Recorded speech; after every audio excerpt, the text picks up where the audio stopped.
এয়া চাওক, এয়া আমাৰ মন্টুদাৰ কইনা।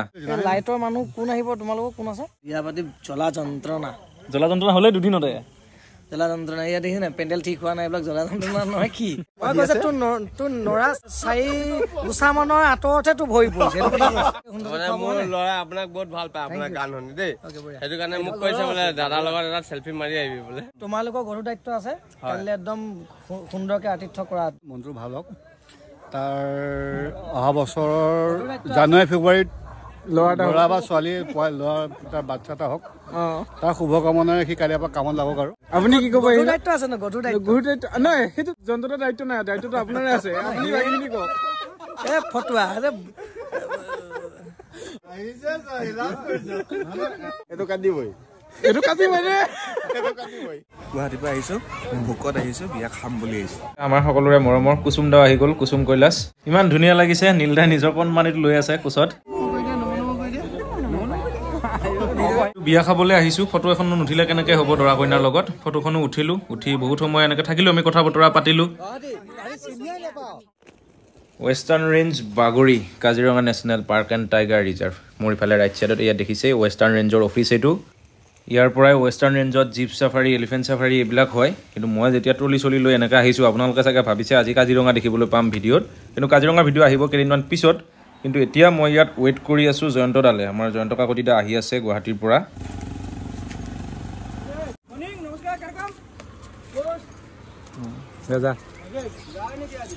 মই যোৰহাট যাম, আহিম আকৌ।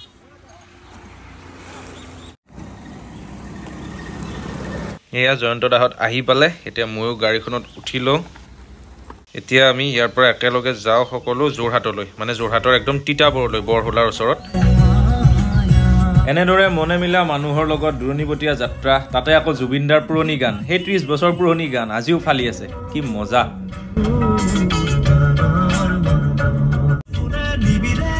অ' তোমাৰ মৰমৰ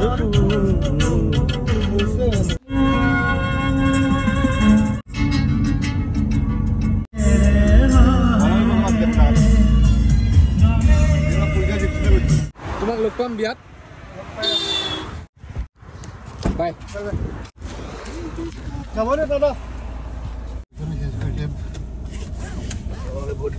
যোৰহাটত আমাৰ লগতে অহা এজন নমাৰ পিছত আকৌ এতিয়া আমি গৈ আছোঁ তিতাবৰলৈ। মানে আমি মেইনলি আহিছোঁ আমাৰ গায়ক মণ্টুমণি শইকীয়াৰ বিবাহৰ ৰিচিপশ্যন। বিয়াটো হৈ গ'ল 5 তাৰিখে, আৰু এতিয়া ৰিচিপশ্যন আছে কাইলৈ ইয়াত এই তিতাবৰত ঘৰত।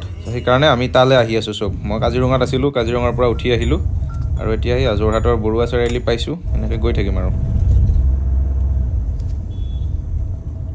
সৌখন যোৰহাটৰ এখন ঐতিহাসিক দোকান, ডছ এণ্ড কো, মানে ডছ এণ্ড কোম্পানী আৰু। এখন বহুত পুৰণা এখন দোকান, য'ত নেকি গেলামালৰ লগতে মদো পায় একেলগে। মানে এটা চাইড ৱাইন শ্বপ, মানে ব্ৰিটিছ ষ্টাইলৰ আৰু হেৰি আৰু ডিপাৰ্টমেণ্টেল ষ্ট'ৰ। চাউল, দাইল, চেনি, আটাৰ লগতে এটা চাইডত মদো পায় তাত। একেলগে চব আপোনালোকে ক্ৰয় কৰিব পাৰে তাত। এখন ঐতিহাসিক দোকান। যোৰহাট আহিলে সচৰাচৰ আমি এইখনত সোমাওঁ, কিন্তু আজি যিহেতু অলপ বেলেগ এফালে গৈ আছোঁ, সেইকাৰণে আজি নৰওঁ আৰু গাড়ীৰ পৰাই আপোনালোকক দেখুৱালোঁ। আৰু আহি আমি তিতাবৰ পায়ে গৈছোঁ, মানে তিতাবৰৰ এইখিনি মাধৱপুৰ বুলি কয়। আৰু পাইছিলোঁ মানে এই গেটটো যে দেখিছে, এইফালে মণ্টুমণি শইকীয়াৰ ঘৰলৈ যায়, আৰু বৰ ধুনীয়াকৈ তেওঁ এটা গেট লগাইছে ইয়াত, মানুহে যাতে চিনি পায়। কিন্তু আমি ভুলতে পাৰেই হৈ গৈছিলোঁ, ঠিক পাৰ হৈ আকৌ গেটটো দেখিলোঁ, সেইকাৰণে আকৌ উল্টা আহি সোমাই আহিছোঁ। ত' এনেকৈ এতিয়া গাঁৱৰ ভিতৰলৈ গ'লেই বিয়াৰ ঘৰ পাই যাম আৰু। আমি মানে আগদিনাই আহিছোঁ, মানে জয়ন্ত দাক অলপ চাই দিবলৈ দিছে, যিহেতু মণ্টুদাৰ সেনেকৈ কোনো নাই, চব নিজেই চাবলগীয়া হৈ আছে, সেইটো কাৰণে। আৰু পাই গ'লোঁ, এয়া আমি দেখিছোঁ এই বিয়াৰ পেণ্ডেল, এইটোৱে মণ্টুদাৰ ঘৰ। এয়া চাওক, এয়া আমাৰ মণ্টুদাৰ কইনা, যিহেতু 5 তাৰিখে বিয়া হৈ গ'ল, কইনা আছে ঘৰত, কাইলৈ ৰিচিপশ্যন আছে ইয়াত। বিয়া নাপাতো বুজিছে,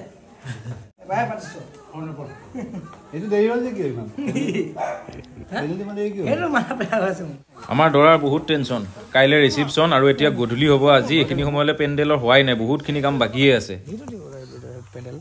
আপুনি মানে পুৰা ইভেণ্ট মেনেজাৰ হৈ গৈছে। অঁ, বিয়া চাই দিব লাগিব, মেইন মাল এইটোৱেই। মই জানো ক'ত কণ্ট্ৰল ল'ব, ৰাতিপুৱা নাপাওঁ কাকো তই, বুজি নাই? গোটেই ৰাতি পেণ্ডেল ৰাতিপুৱা আহিব, 12টাত আহিব লাগিছিল। লাইটৰ মানুহ কোন আহিব তোমালোকৰ কোন আছে?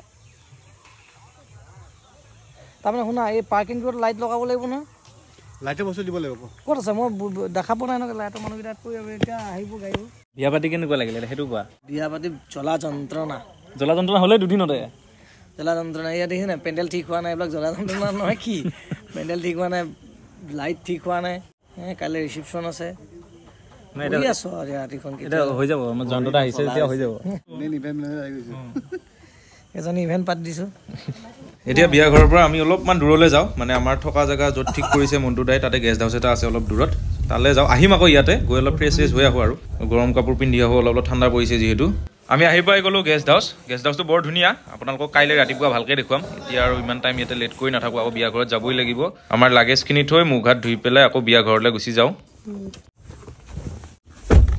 পুনৰ আহি পালোঁ বিয়া ঘৰ আৰু আহিয়ে প্ৰথম ডিনাৰটো কৰি লৈছোঁ কাৰণ অলৰেডি টাইম হৈছে 10টা বাজিছে এতিয়া আমি থাকিম ৰাতি 12টা এটালৈকে থাকিম ইয়াত কিন্তু সকলোৱে মিলি ভাত এসাঁজ খাই লওঁ আমাৰ শিৱসাগৰৰ পৰা পলাশ দাহঁতো আহিছে পলাশ গগৈ মিউজিক ডিৰেক্টৰ সেইকাৰণে চবে একেলগে ভাত সাঁজ খাই লওঁ আগতে এয়া পলাশ দা আমি আজি গুৱাহাটীৰ একদম বহুত পুৰণা মিউজিকৰ মানুহ লগ পাইছোঁ এতিয়া পাপৰি গগৈ বুলি ক'লে চবে চিনি পাব পলাশ গগৈ বুলি ক'লে হয়তো চিনি নাপায় মই এতিয়া আৰু কাহিনীটো নকওঁ মানে নালাগে চিনি পাব ইফালে এয়া আমাৰ দৰা আছে দৰা এতিয়া কৈছে তই ভিডিঅ' এটা নবনালি যে বুলি কৈছে তোৰ নৰা 4 গোচামানৰ আঁতৰতহে তোৰ ভৰি পৰিছে আৰু নৰাণী ফালৰ পৰা ওলাই আহিছে এই মই কাটাৰিঙৰ পৰা আহিছোঁ মই যোৰহাটৰ পৰা আহিছোঁ এই ভিডিঅ' যোৰহাট মই জেপিয়াৰ যোৰহাট জেপিয়াৰ মই কাটাৰিং মোৰ ল'ৰাই আপোনাক বহুত ভাল পায় আপোনাৰ গান শুনি দেই সেইটো কাৰণে মোক কৈছে বোলে দাদাৰ লগত এটা চেল্ফি মাৰি আহিবি বোলে সেইটো কাৰণে মই আহিছো মই কোনোদিন ভাবা নাই যে আপোনাৰ যে ইয়াত যে আহি পাম তোমালোকৰ গধুৰ দায়িত্ব আছে কাইলৈ একদম সুন্দৰকে আতিথ্য কৰা একদম ধুনীয়াকে কৰি দিম আপুনি একো টেনশ্যন ল'ব নালাগে একো বেয়া নাপায় আপুনি খানা আপোনাৰ একদম ফাৰ্ষ্ট ক্লাছ খানা একদম বঢ়িয়া সেইটোৱে লাগে বুজিছে নাই আপুনি মন্টুমণি শইকীয়া বিয়া খাব আহিছে আপোনাৰ অনুভৱ কেনেকুৱা বেয়া কথা ক'ব মানা কৰিছে দৰাই মানা কৰিছে বেয়া কথা ক'ব মানে আপুনি কি খুব বেছি বেয়া কথা কয় নাই মই বেয়া কথা নকওঁ কৃষ্ণ ভাল কথা আপোনাৰ অনুভৱ কেনেকুৱা অনুভৱ ভাল মনটো ভাল হওক তাৰ অহা বছৰৰ জানুৱাৰী ফেব্ৰুৱাৰীত ল'ৰা বা ছোৱালী ল'ৰা তাৰ বাচ্ছা এটা হওক তাৰ শুভকামনাৰে সি কালিৰ পৰা কামত লাগক আৰু সেয়াই ক'লোঁ আৰু আপুনি কি ক'ব দায়িত্ব আছে ন গধুৰ দায়িত্ব নাই সেইটো ল'ৰা ছোৱালী হোৱাত যন্ত্ৰটোৰ দায়িত্ব নাই দায়িত্বটো আপোনাৰে আছে আপুনি বাকীখিনি কওক ফটোৱা আপুনি বাকীখিনি কওক লাজ কৰিলে নহ'ব এতিয়া বিয়া পাতি লৈ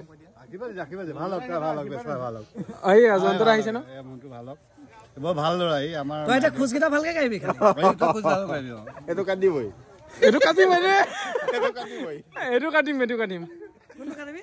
এই খোজ কঢ়াটো অহা বছৰৰ জানুৱাৰী ফেব্ৰুৱাৰীত ল'ৰা বা ছোৱালী ল'ৰা তাৰ বাচ্ছা এটা হওক তাৰ শুভকামনাৰে সি কালিৰ পৰা কামত লাগক আৰু কওক আকৌ কি কম যন্ত্ৰ কিবা এটা আপোনাক প্ৰচেচিং চলিবই লগালগ গানৰ 26 ডিচেম্বৰত আমি জানুৱাৰীত গম পাম কি হৈ আছে আমি গান এটা বনাম ধুনীয়া গান এটা দেই আমাৰ সদায় লিখি থাকে তোৰ বিয়াখন পাত সোনকালে বান্ধৱ কেঁকুৰা খাব লাগিব কি হ'ব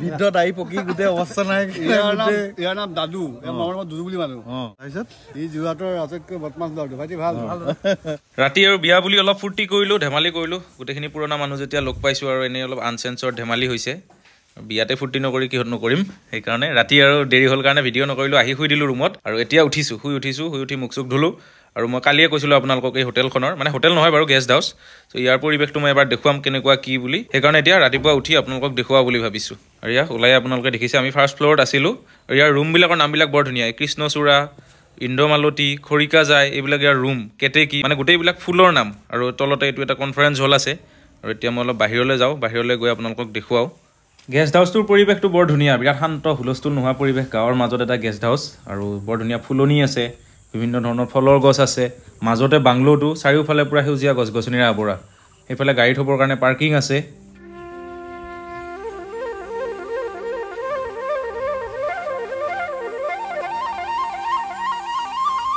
এই গেষ্ট হাউচটো আমাৰ প্ৰাক্তন মুখ্যমন্ত্ৰী স্বৰ্গীয় তৰুণ গগৈদেৱৰ দিনতে বনোৱা আৰু তেওঁৱে হয়তো এইটো মানে বনোৱাইছিল যিহেতু তেওঁ আহিলে ইয়াত থাকিব লাগিব কাৰণ তেওঁৰ নিজৰে সমষ্টি তিতাবৰ এইটো সমষ্টিৰ পৰা 4বাৰ MLA হৈছে, তাৰ 15 বছৰ মুখ্যমন্ত্ৰী আকৌ। তেওঁৰ দিনতে তেওঁ এইটো ইনগ্ৰেশ্যন কৰিছিল ইয়াত। গতিকে সেইটোত আজি থাকিবলৈ পাই বিৰাট ভাল লাগিলে। আৰু এতিয়া আকৌ ৰুমলৈ যাওঁ, গৈ বিয়া খাবৰ কাৰণে ওলাওঁ, যিহেতু আজি ৰিচেপশ্যন। কালিয়ে আহিলোঁ, আপোনালোকে দেখিলেই।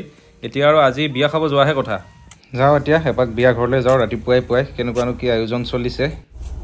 তিতাবৰ সমষ্টিত এটা কথা ক'ব লাগিব, ৰাস্তা ঘাটৰ কাম কিন্তু একেবাৰে হোৱা নাই। একদম গাঁৱৰ ভিতৰৰ ৰাস্তা চব বেয়া, আপোনালোকে চাওক, গাড়ীত যোৱা যেন পাইছোঁ। আৰু এতিয়া মেইন ৰাস্তাটো দেখিছোঁ বাৰু, জেগাই জেগাই বনাই আছে, বহল কৰি আছে। তথাপিও আমাৰ ইফালে বাকীবিলাক জেগাত আমি দেখাব চব ৰাস্তা পূৰা ব্লক কৰা ৰাস্তা হৈছে, নতুন পূৰা ব্লক ৰাস্তা হৈছে। কিন্তু ইয়াত কিন্তু একো নাই, আগৰ সেই হেৰি ৰাস্তাই আছে, তাকো ভাঙি চিঙি একদম শেষ হৈ আছে। বাৰু আহি পালোঁ আকৌ বিয়া ঘৰ, এতিয়া যাওঁ বিয়া ঘৰলৈ। আৰু কালিৰে পৰা আমাৰ দৰা আৰু আমাৰো যিটো ভাৱ হৈ আছিল যে পেণ্ডেলটো হয়গৈ বা নাই, ৰাতিটো একদম হোৱাই নাছিল। কিন্তু আজি ৰাতিপুৱা আহি আমি অবাক, ৰাতিৰ ভিতৰতে গোটেই পেণ্ডেল ৰেডি কৰি থৈ দিছে। তো ভাল লাগিছে, ইমান ধুনীয়া পেণ্ডেল এটা দিছে।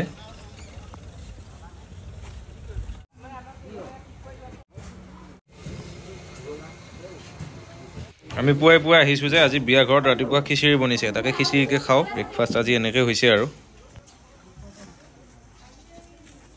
ইয়াত দৰা কইনা সাজি কাচি ওলাইছে দিনটোৰ কাৰণে। আৰু যিহেতু এতিয়া মানুহবিলাক আহিব লৈছে এটা দুটাকে। এতিয়া দুপৰীয়া 2 বাজিছে আৰু মন্টু দাই এনেকুৱা এটা দিনত ৰিচেপশ্যন পাতিছে। আজি চেম্পিয়নছ ট্ৰফিৰ ইণ্ডিয়া আৰু নিউজিলেণ্ডৰ ফাইনেল, গতিকে খেলখনো এৰিব নোৱাৰি। সেইকাৰণে অলপমান ৰুমলৈ যাওঁ, ফ্ৰেছ হওঁ, ৰেষ্টটো লওঁ, খেলখনো অলপমান চাওঁ। মানে শেষ কৰি চাই নাথাকোঁ, শেষ কৰি চোৱালেতো বিয়া হেৰি হ'ব। আমি আকৌ আহিম আবেলি গধূলিকৈ, এনেই 2 ঘণ্টামান ৰেষ্টটো লোৱা হওক, খেলখনৰ আৰম্ভণিটোও চাওঁগৈ।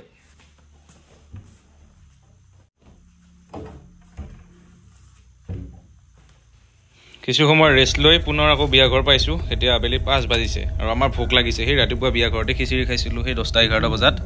সেইকাৰণে এতিয়া আৰু বিয়া যিহেতু খাব আহিছোঁ, গতিকে বিয়াৰ খানাটো খাই লওঁগৈ। আৰু চক্ৰদাহঁতো আহিছে, বহুত দিনৰ মূৰত লগ পালোঁ চক্ৰদাক।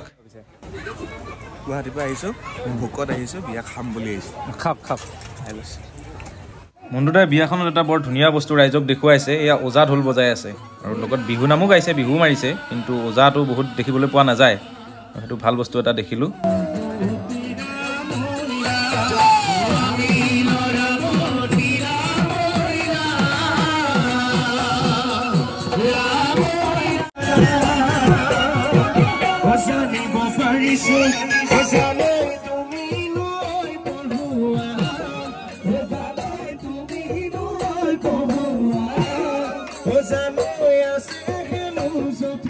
বিয়া চলি আছে আৰু এয়া আশ্চৰ্যতা ইফালে জয়ন্তদাৰ হাতত দেখিছেই নহয়। আমি চব একেলগে বহি মনে মনে খেলটোও চাই আছোঁ। ৰোহিত শৰ্মাই অলপ দুখ পাইছে খেলি থাকোঁতে, ফিজিঅ'থেৰাপিৰ টীম আহি আছে। আৰু কিছু সময়ৰ পিছত এই আমাৰ সকলোৰে মৰমৰ কুসুম দাও আহি গ'ল, কুসুম কৈলাশ।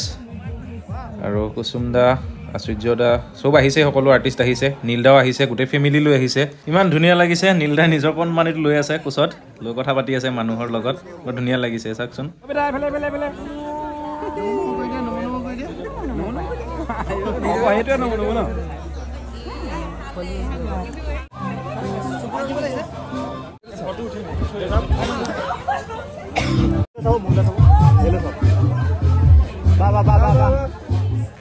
যিহেতু বিয়া খাবলৈ আহিছোঁ, ফটো এখনো নুঠিলে কেনেকৈ হ'ব দৰা কইনাৰ লগত। ফটোখনো উঠিলোঁ, উঠি বহুত সময় এনেকৈ থাকিলোঁ, আমি কথা বতৰা পাতিলোঁ।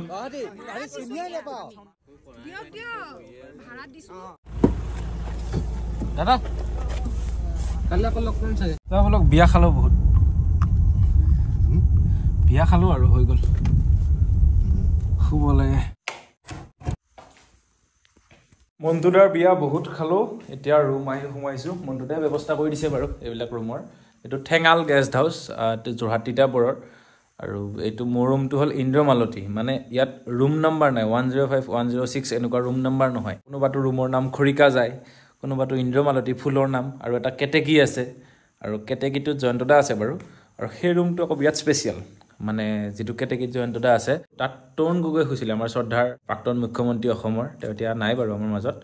আৰু তৰুণ গগৈ 15 বছৰ মুখ্যমন্ত্ৰী আছিলে এই তিতাবৰ সমষ্টিৰ পৰাই। তেওঁ যেতিয়া তিতাবৰ আহে, মানে তেতিয়া তেওঁ ইয়াত থাকে, তেওঁৱে বনোৱা এইটো অলপমান শোচনীয় অৱস্থাত আছে, বেলেগ একো নাই, ফেচিলিটিছো আছে, বাথৰুমত গিজাৰো আছে, ৰুমত এয়া এচিও আছে, গোটেইখিনিয়ে আছে। মেইনটেনেঞ্চটোত অলপমান হেৰি হৈ আছে। যিটো কেতেকী বুলি ৰুম আছে, সেই ৰুমটোত জয়ন্তদা আছে, সেই ৰুমটো মানে তৰুণ গগৈৰ কাৰণে ৰিজাৰ্ভ আছিলে তেওঁ থকা সময়খিনিত, মানে তেওঁ আহিলে অনলি সেইটোত থাকে। মন্টুদাৰ বিয়া বুলি আহিলোঁ যোৰহাট, বিৰাট ভাল লাগিল। মানে যোৰহাট বাৰু আমি আগতে হওক, মানে এই তিতাবৰ জেগাটোলৈ মই আহিয়ে পোৱা নাছিলোঁ। আৰু এইবাৰ আহিলোঁ মানে প্ৰথম অকল মণ্টুদাৰ বিয়া বুলি। এতিয়া মণ্টুদাৰ বিয়া খাই মই কেইটা বজাত ৰুম সোমাইছোঁ জানে? 1 বজাত, ৰাতি 1 বাজিলে। 12টালৈ মানুহ আহিয়ে আছে। বাকী বাৰু কালি ৰাতিপুৱা লগ পাম। এতিয়া শুই দিওঁ, মানে এনেকৈ নুশু, ড্ৰেছে চেঞ্জ কৰোঁ, ধুনীয়াকৈ শুওঁ, ৰাতিপুৱা উঠি পেলাই লগ পাম।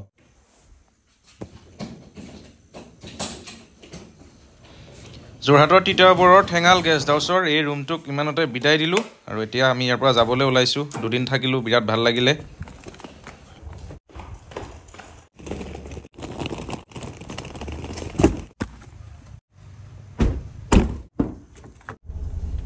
যোৰহাটৰ তিতাবৰৰ ঠেঙাল গেষ্ট হাউচৰ পৰা আমি ওলালোঁ আৰু এতিয়া গৈ আছোঁ। জয়ন্ত দাটো গুৱাহাটীলৈ যাব আৰু মই যাম চিধা কাজিৰঙা ৰাষ্ট্ৰীয় উদ্যান, কাৰণ মোৰ জানেই মোৰ দ্বিতীয়খন ঘৰ বুলি ক'ব পাৰি কাজিৰঙা ৰাষ্ট্ৰীয় উদ্যানক।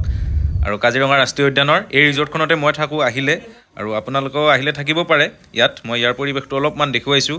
এয়া খুব ধুনীয়া চুইমিং পুল আছে ইয়াৰ কেম্পাছত, আৰু এইবিলাক বিভিন্ন গেষ্ট আহিছেই অলৰেডি। আমাৰ মানে ৰিজৰ্ট এখন ফুলেই থাকে ছিজনত, আৰু এইটো ছিজনত যিহেতু আৰু 2 মাহমান লাষ্ট আছে, গতিকে এতিয়া পূৰা ভিৰ হৈছে টুৰিষ্টৰ।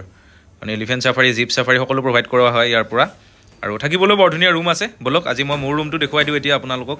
এইবাৰ মানে ভিডিঅ'টোত আপোনালোকে কেৱল গেষ্ট হাউচ, হোটেল এইবিলাকৰ ৰুমেই দেখি থকা নিচিনা হৈছে। যদিও বিয়া খাব গৈছিলোঁ, মই কাজিৰঙাত আছিলোঁহি। কাজিৰঙাৰ পৰাই মই বিয়া খাবলৈ গৈছিলোঁ, আকৌ বিয়াৰ পৰা আহি এতিয়া এসপ্তাহমানৰ কাৰণে আকৌ এই ৰুমটোত এতিয়া মই কাজিৰঙাত থাকিম। আৰু ইয়াতে থাকিয়ে মই এবাৰ কাজিৰঙাৰ য'ত যিমান ফুৰিব লগা ঠাই আছে সকলো ভ্ৰমণ কৰিম। জীপ চাফাৰী কৰিম জংঘলৰ ভিতৰত, এলিফেণ্ট চাফাৰী কৰিম, সকলো ইয়াৰ পৰা যিহেতু ডাইৰেক্টলি প্ৰভাইড কৰোৱা হয়, ইয়াৰ পৰাই জীপত লৈ যোৱা হয়।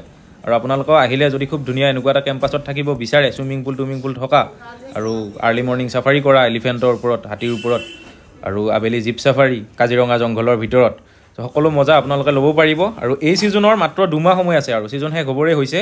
গতিকে আপোনালোকে যদি ইচ্ছা কৰে এতিয়া আহক ইয়ালৈ, ইয়াতে থাকক, ইয়াতে থাকি জীপ চাফাৰী, এলিফেণ্ট চাফাৰী কৰক। আৰু স্ক্ৰীণত মই এটা নাম্বাৰ দিছোঁ আমাৰ নমেডিক ট্ৰেভেলৰ, 6400602220, মানে 600000602220। এই নাম্বাৰটোত হোৱাটছএপ কৰিব, আৰু হোৱাটছএপ কৰি আপোনালোকে কণ্টেক্ট কৰিব। সকলো আপোনালোকৰ কাৰণে এৰেঞ্জ কৰি দিয়া হ'ব। গতিকে এই নাম্বাৰটোত এতিয়াই কণ্টেক্ট কৰক। আৰু আমাৰ ৱেবছাইটটো আছে, তাৰ থ্ৰুৰে আমাৰ লগত কণ্টেক্ট কৰিব পাৰে। ডিছক্ৰিপশ্যনত সকলো ডিটেইলছ আছে, আৰু কমেণ্টতো ডিটেইলছটো দিয়া আছে।